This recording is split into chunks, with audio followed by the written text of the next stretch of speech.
이재명 낙선 후보, 참 우리가 유심하게 봐야 될 그런 일들이 좀 있습니다. 대통령 선거는 지난주 수요일 날 끝났습니다. 그리고 수요일 날 이튿날 새벽인 이제 목요일 아침에 이제 당선 확정, 그리고 그날 아침에 중앙선거관리위원회가 당선증까지 다 줬습니다. 그리고 이재명 후보는 뭐 미안하다, 뭐 모든 것이 내 탓이다, 이렇게 그 낙선 후보로서 자기 지지자들에 대한 공식적인 입장 표명을 이제 캠프 해단 시에 가서도 하고 자기 SNS에도 했습니다. 그냥 우리가 상식적으로 봤을 때는 그게 어떤 마지막 멘트일 것 같은데 이재명 후보는 그렇지 않습니다. 계속 뭔가 발언을 합니다. 어제 아침에도 이런 말을 또 했습니다. 미안합니다. 감사합니다. 제가 부족했습니다. 글자 수를 세보니까 18글자네요. 왜 저런 메시지를 계속 줄곧 멈추지 않고 내고 있는 걸까요? 자신을 잊지 말아달라는, 또는 자기의 그 지지자들에 대한 메시지를 계속 내고 있는 이유가 뭘까? 이제 그런 궁금증이 생기는 겁니다.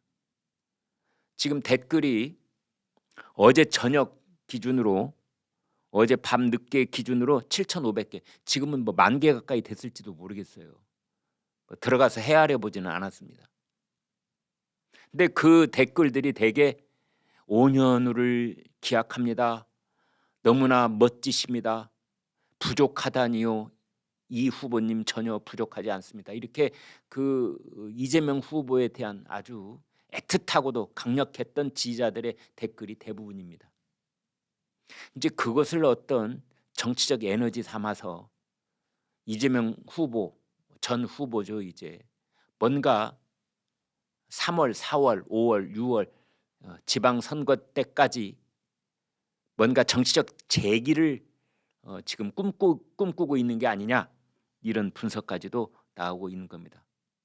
본인 생각만 그러는 것이 아니라 김두관 의원은 이재명 비상대책위원장 체제를 갖춰야 된다, 이렇게 계속 불을 떼고 있습니다.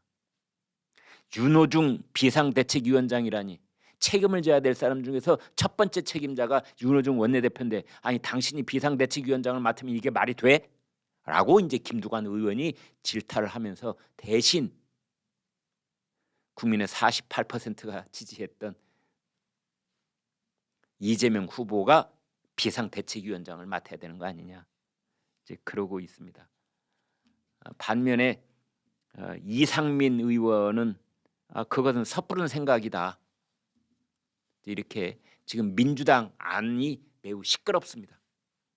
이재명을 어떻게 할 것인가?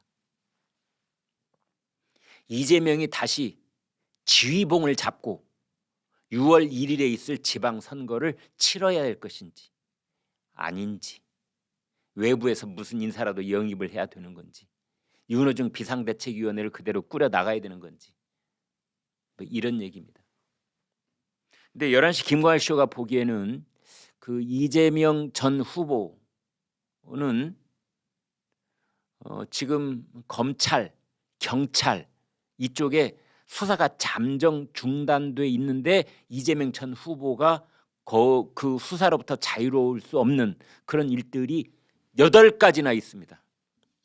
첫 번째 대장동 특검, 두 번째 변호사비 대납 의혹, 세 번째 조폭 뇌물 의혹 사건, 네 번째 법인카드 공급 유용 사건, 다섯 번째 성남 FC 프로축구단 후원금 의혹 사건, 그 다음에 여섯 번째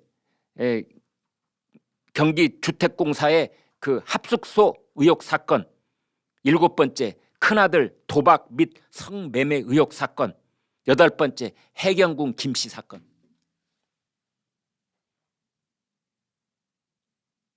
그러니까 어떻게 보면은 이재명 전 후보는 대통령 선거에서 낙선하는 순간부터 이 8가지 의혹에 대한 수사가 본인에게 다가오는 발자국 소리가 들릴 겁니다. 그러면은 그 최고의 방패막이는 뭐냐? 180석 더불어민주당의 비대위원장이 되는 것 아니겠는가?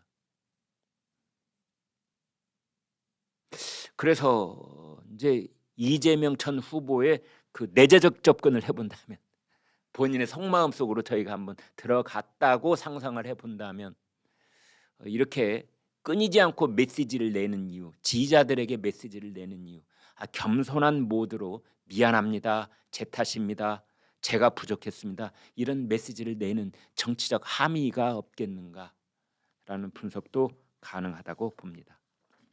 네, 여러분, 이번 주도 역시 이제 여러 일들이 한꺼번에 진행이 되고 있는데, 일단은 문재인, 윤석열 두 전현직 대통령이 만나서 먹는 점심, 굉장히 중요한 뉴스가 발표될 수 있겠다 싶어서 지켜보기로 하겠고, 그 다음에 이제 대통령직 인수위원회가 어떻게 모양새를 갖춰가는지 계속 보기로 하겠습니다. 네, 댓글 보겠습니다. 보여주십시오. 알박기하고 무궁화 대훈장에 관한 댓글이 준비되어 있습니다. 함께 보도록 하겠습니다. 문재인 대통령 셀프 훈장의 알박기 인사까지 대통령이 무궁화 대훈장 셀프 수여, 부끄러움은 왜 국민이 느껴야 하는가? 정말 기가 막힌 우덕성님, 정말 기가 막힌 촌평이십니다. 부끄러움이 왜 국민의 몫이 돼야 되지? 그 다음에 물망초님, 해외여행 많이 갔다고 주는 훈장, 아이고 개가 웃겠다. 변정신님, 참 염치도 없는 정권 일세. 거루기님, 옷값이나 깔아. 근데 저게 뭐냐면요, 이 법원 판결이 그렇게 나왔죠. 그 청와대 특활비, 그 다음에 그 대통령 부인 김정숙 여사한테 들어간 돈 다 공개하라고 법원 판결이 나왔죠. 그래서 그것이나 깔아, 이런 뜻입니다. 네, 이어서 보겠습니다. 이무진님, 끝까지 국민 염장 지르고 나가겠다는 거네요. 그다음에 김재수님, 내부 승진으로 법을 개정해야지요. 네. 그다음에 니다무라님, 알박기 이퀄 가시방석, 일이 제대로 되겠어요? 네. 그러니까 공공기관, 그 산하기관장 알박기 인사를 한들 그 사람들이 일이 제대로 되겠는가, 이런 탄식까지 함께 해주셨습니다. 11시에 저는 다시 돌아오겠습니다. 여러분 안녕히 계십시오. 고맙습니다.